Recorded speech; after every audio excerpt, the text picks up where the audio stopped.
Hey everyone, welcome back. Not getting any base wallet notifications on your iPhone, no transaction confirmation, no incoming transfer alerts, no price alerts. Here's exactly where to turn them back on from iPhone settings. First, go to your iPhone settings and then scroll down to the app list until you find base or directly search for it.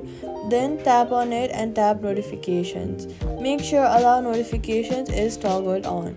If toggle is gray, tap it to turn it green. Below that, check the alert style section is set to banners or alerts, not none.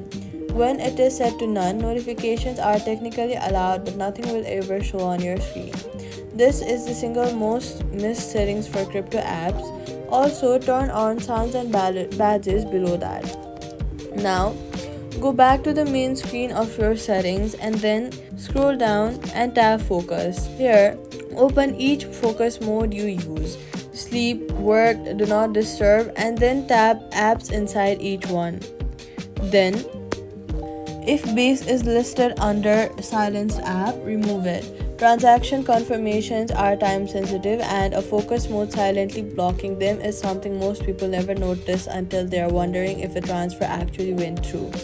So, all you gotta do is go to settings, find base, turn on notification and style set to banners, check focus modes, and remove base from silenced app. Transaction alerts will come through, and that's it. Subscribe.